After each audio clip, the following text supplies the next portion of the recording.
आज आप और हम आज मिलकर ढूंढेंगे। भारत हिंदी भाषा को अपनी सॉफ्ट पावर के तौर पर इस्तेमाल करना नहीं सीख पाया, क्योंकि हमें आज भी हिंदी की बजाय अंग्रेजी बोलना ज्यादा ग्लैमरस लगता है। लेकिन दक्षिण कोरिया ने अपनी सॉफ्ट पावर का इस्तेमाल करने का एक बिल्कुल नया तरीका ढूंढ लिया है। ये सॉफ्ट पावर है के पॉप, यानी कोरियन पॉप। और आज की तारीख में इसके सबसे बड़े ब्रांड एम्बेसडर हैं मशहूर म्यूजिक ग्रुप BTS। आज हम आपको इस मशहूर म्यूजिक बैंड के बारे में बताएंगे, जो इस साल संयुक्त राष्ट्र की 76वीं महासभा में दक्षिण कोरिया के विशेष दूत के तौर पर हिस्सा लेंगे। दक्षिण कोरिया के राष्ट्रपति ने BTS बैंड को अपने विशेष दूत के तौर पर नियुक्त किया है और इन्हें डिप्लोमेटिक पासपोर्ट भी जारी किया है। एक देश अपनी सॉफ्ट पावर का कैसे इस्तेमाल कर सकता है, ये आज आप दक्षिण कोरिया से सीखिए। लेकिन सबसे पहले आज के तमाम बड़ी खबरें नॉनस्टॉप न्यूज में।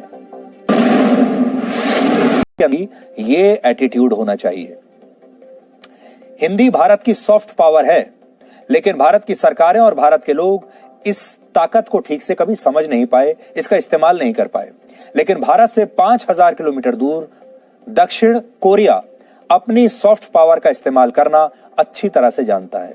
दक्षिण कोरिया की इस नई सॉफ्ट पावर का नाम है के पॉप, यानी कोरियन पॉप। और आज की तारीख में इसके सबसे बड़े ब्रांड एम्बेसडर हैं BTS, यानी बैंगटन बॉयज।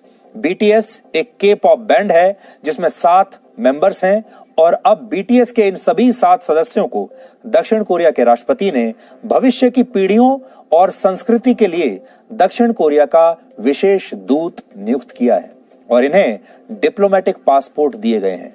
दक्षिण कोरिया के राष्ट्रपति मून जे इन इसी महीने अमेरिका के न्यूयॉर्क में संयुक्त राष्ट्र की 76वीं महासभा में हिस्सा लेने जाएंगे और उनके साथ BTS बैंड के ये सदस्य भी होंगे।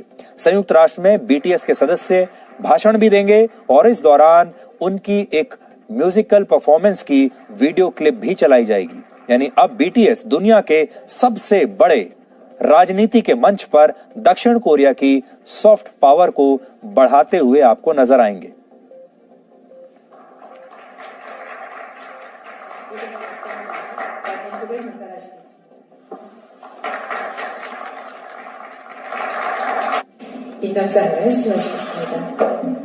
तो जो तस्वीर आप देख रहे हैं, कोरिया के राष्ट्रपति उन्हें डिप्लोमेटिक पासपोर्ट दे रहे हैं, पेपर दे रहे हैं, उनके कागज दे रहे हैं और एक फाउंटेन पेन उन्हें दे रहे हैं। BTS की लोकप्रियता की वजह से दक्षिण कोरिया की अर्थव्यवस्था को हर साल 27,000 करोड़ रुपए का फायदा होता है और जब भी BTS की कोई नई एल्बम या गाना रिलीज होता है तो दक्षिण कोरिया और पूरी दुनिया में BTS से जुड़े प्रोडक्ट्स की बिक्री बहुत तेज हो जाती है।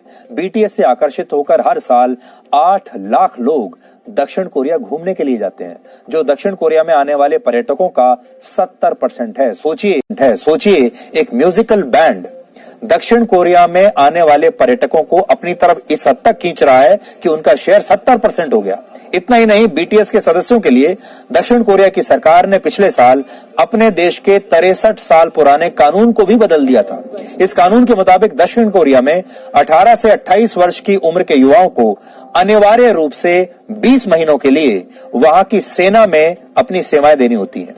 पिछले साल ही BTS के सदस्य जिनका नाम है जिन, वो 28 वर्ष के हो गए थे और अगर ये कानून नहीं बदला जाता तो जिन को BTS छोड़ना पड़ता और सेना में शामिल होना पड़ता। लेकिन दक्षिण कोरिया ने इस कानून में बदलाव किया और यह नियम बनाया कि के पॉप स्टार्स को इसमें 2 साल की छूट और दे दी जाए।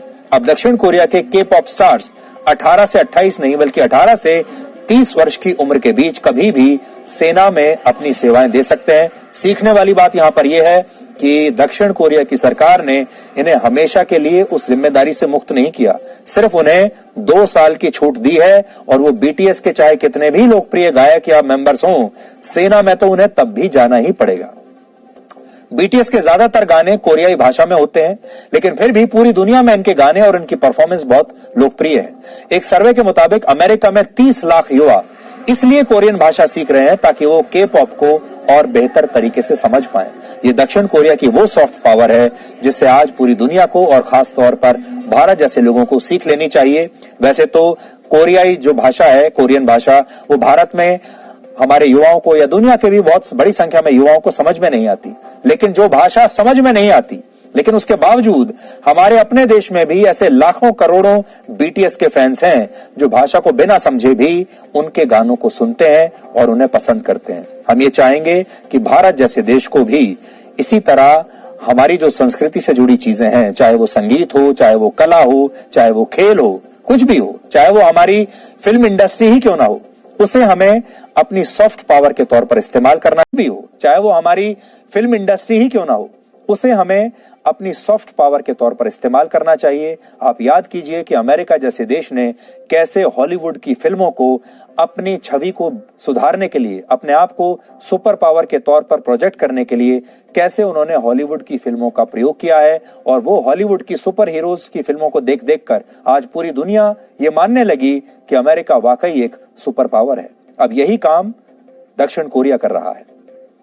अब आज का सवाल, आज आपको यह बताना है कि दुनिया का पहला हेलीकॉप्टर किस देश में उड़ाया गया था। आप रिसर्च कीजिए और ब्रेक के बाद हम आपको इस सवाल का सही जवाब बताएंगे।